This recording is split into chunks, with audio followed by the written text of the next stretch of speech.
오늘 함께 묵상할 말씀은 사무엘하 24장 18절부터 마지막 절 25절까지입니다. 오늘 본문은 우리에게 예배의 자세에 대해서 다시금 알려주십니다. 다윗의 회개를 들으시고 용서해 주실 것을 말씀해 주신 하나님은 선지자 갓을 보내서 여부스 사람 아라우나의 타작마당에서 여호와를 위해서 제사를 드리라고 명령하십니다. 여부스 사람 아라우나의 타작마당은 여호와께서 3일에 전염병 내리실 것을 다 채우지 않으시고 재앙을 중지하신 여호와의 사자가 멈췄던 그곳입니다.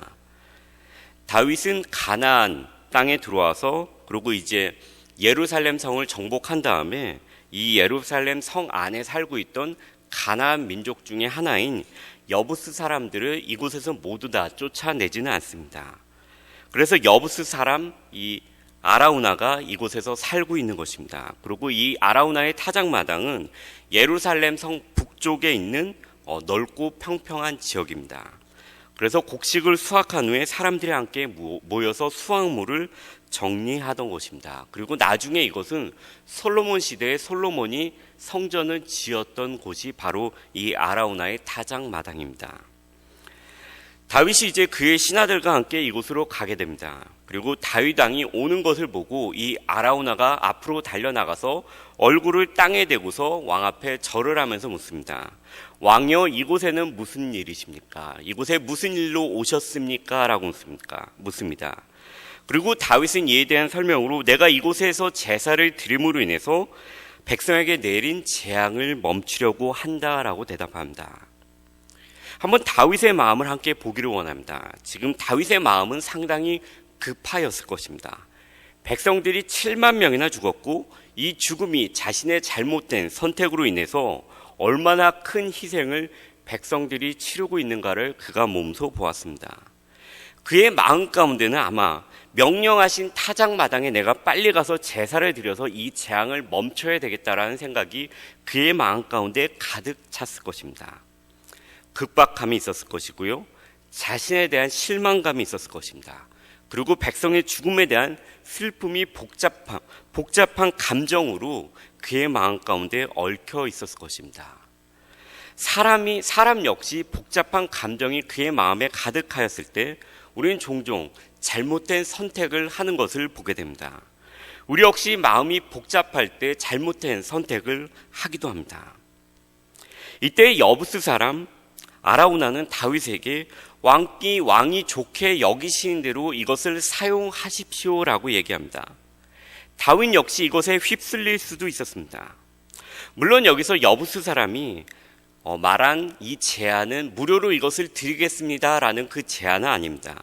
아브라함 때 아브라함이 막벨라 굴을 살 때 역시도 이런 비슷한 관습이 보이는데요. 근동 지역의 풍습은 계약을 이런 식으로 시작을 하곤 하였습니다. 다윗도 그 시대에 살았던 사람이기 때문에 이 아라우나가 얘기하는 것이 무료로 이것을 드리겠다는 것이 아님을 즉각 알았을 것입니다. 그런데 우리는 여기서 다윗의 반응을 보면서 한번 생각해 볼 것이 있습니다. 지금은 국가적으로 위급한 상황입니다. 그리고 다윗은 권력을 가지고 있습니다. 여부스족은 이스라엘이 점령한 피정복 민족입니다. 그렇기 때문에 약자입니다. 그리고 다윗의 마음은 심히 급합니다. 지금 당장 제사를 드려야 한다는 생각이 그의 마음 가운데 가득하였을 것입니다. 지금 상황에서 누가 보더라도 예배보다 더 급하고 중요하게 다루어질 것은 아무것도 없었을 것입니다. 땅을 사고 계약하는 일은 부수적인 일, 부차적인 일로 치부될 수 있었을 것입니다. 지금 백성에게 내린 재앙을 그치게 하기 위해서 제사를 드려야 한다는 이 다윗의 마음은 인구조사 때 요압과 그의 군사령관들을 재촉하였던 것보다 더 급하였을 것입니다. 그렇기 때문에 다윗은 지금 이 상황 가운데서 선지자 갓의 말을 듣고 군사들을 재촉하여서 그 땅에 가서 먼저 얘가 도착하면 예배를 드릴 수 있게끔 모든 준비를 다 해놔라 이렇게 얘기할 수 있었을 것입니다. 그런 군사들이 거기에 도착해서 이 땅을 지금 국가의 재앙을 멈추기 위해서 사용을 해야 되니까 협조하기 바란다라는 말로 얘기를 하고 다윗이 왔을 때 예배를 바로 드려지게끔 할 수 있었을 것입니다. 근데 이 상황 가운데서 다윗은 그렇게 하지 않습니다. 다윗은 직접 와서 여부스 사람에게 24절에서 이렇게 이야기합니다. 그렇지 아니하다. 내가 값을 주고 내게서 살이라. 값 없이는 내 하나님 여호와께 번제를 드리지 아니하리라. 같은 본문을 다루고 있는 역대상 21장에는 다윗의 자세와 마음이 좀 더 잘 표현되어 있습니다. 내가 반드시 상당한 값으로 살이라. 내가 여호와께 드리려고 내 물건을 빼앗지 아니하겠고 값 없이는 번제를 드리지도 아니하리라. 이 대답에서 우리가 읽을 수 있는 다윗의 마음은 값 없는 제사, 즉 자신의 대가를 치르지 않은 제사는 드리지 않겠다는 것입니다. 제사는 죄를 지은 사람이 소나 양이나 염소, 비둘기 등 제물의 값을 반드시 치루어야 합니다. 자신이 기르고 있는 동물이면 그 중에 흠이 없는 가장 귀한 것을 골라서 드려야 했으며, 동물을 기르지 않는 사람이면 금액을 치르고 와서 그 동물을 사갖고 제사를 드려야 했습니다. 즉 제사를 드린 사람이 반드시 값을 치르고 제사를 드려야만 했습니다. 즉 예배는 그리고 제사는 공짜가 아니라는 것입니다. 거기에는 분명히 대가가 치루어져야만 한다는 것입니다. 우리는 예배를 자주 드릴 수 있는 신약 시대에 살고 있습니다. 그렇기 때문에 예배에 대해서 함께 모여서 찬송하고 말씀 듣고 헌금 드리는 것에 집중이 되어서 예배의 대가가 치루어져야 한다는 것을 쉽게 잊어버릴 수 있습니다. 자신의 죄를 위해 자신이 직접 기르던 동물 중에서 가장 좋고 흠이 없는 것을 고른 그 사람들의 제사는 상당히 심각하고 진지하고 내가 분명히 이 제사 때 값을 치른다는 것을 그들은 분명히 기억하고 있었을 것입니다. 우리의 예배는, 신약시대의 예배는 대가가 이미 치루어진 예배입니다. 예수님께서 대가를 치르심으로 인해서 우리가 자유롭게 나와 예배 드릴 수 있게 된 것입니다.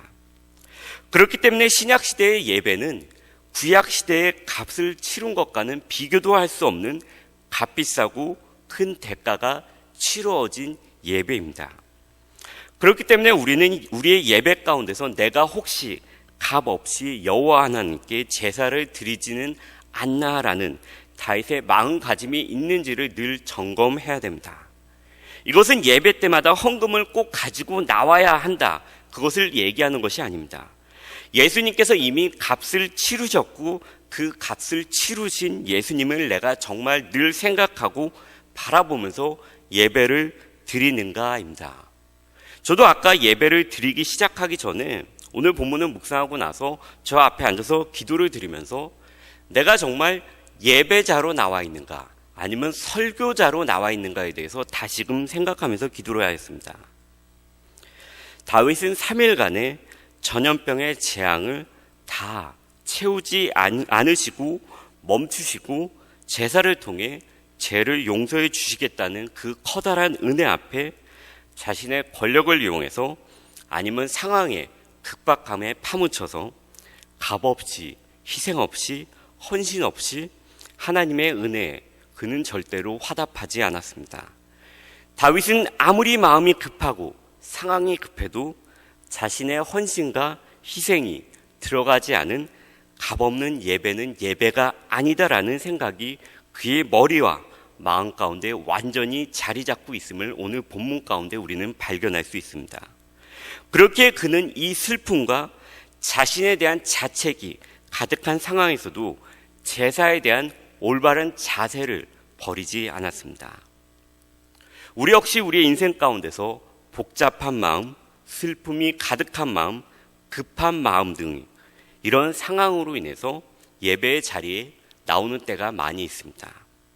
어떤 때는 그 문제에 휩싸여서 예배를 드리기는 하지만 정신은 온통 예배가 끝나고 나면 내가 이 일을 어떻게 처리해야 될까? 어디로 전화를 걸어야 하나? 몸은 예배당에 나와 있지만, 몸은 예배의 자리에 나와 있지만 마음과 생각은 온통 걱정이나 다른 곳에 가 있을 때가 있습니다. 그렇지만 마음 한편으로는 나는 예배에 참석했다라는 위안을 가질 때가 많이 있습니다. 그러나 우리가 하나님 앞에 자유롭게 그리고 담대하게 나갈 수 있는 것은 예수님께서 값비싼 희생과 헌신을 하셨기 때문에, 즉 비싼 값을 치르셨기 때문이라는 것을 우리는 늘 생각해야 된다는 것입니다. 로마서 3장 24절은 이것을 이렇게 쉽게 말씀하고 있습니다. 그리스도 예수 안에 있는 속량으로 말미암아 하나님의 은혜로 값없이 의롭다 하심을 얻은 자 되었느니라. 이 말은 반대로 누군가 값을 치루었다는 얘기입니다. 그 값을 예수님께서 치르셨다는 얘기입니다. 신약시대의 예배는 우리의 죄를 사하시고 우리를 구원하신 하나님의 경륜과 예수님의 은혜, 이것을 감사하며 찬양하기 위해서 주님이 부활하신 주일의 일을 기념하기 위해서 모입니다. 어떻게 보면 달력에 빨간색으로 표시된 주일이라는 날이 있음으로 인해서 우리가 늘 예수님께서 나를 위해서 값비싼 희생을 치루었다라고 오히려 쉽게 생각할 수 있는 이 날에 우리는 오히려 예배의 가장 중요한 부분인 예수님의 희생을 잊어버리고 우리 삶의 바쁨과 문제에 가득함으로 인해서 다윗과 같은 자세를 잊어버리고 예배를 드리고 있지 않는가라는 생각이 오늘 본문을 묵상하면서 들었습니다. 예배에 나올 때 늘 다윗과 같은 이 자세를 잊어버리지 않고 아무리 삶이 분주하고 바쁠지라도 내가 예배에 나와서 예배를 드렸다라는 것은 동물을 잡음과 같이 희생과 헌신이 거기에 분명히 있다라는 것을 잊지 않고 예배의 자세에 나올 수 있는 저와 우리 모두가 되었으면 좋겠습니다.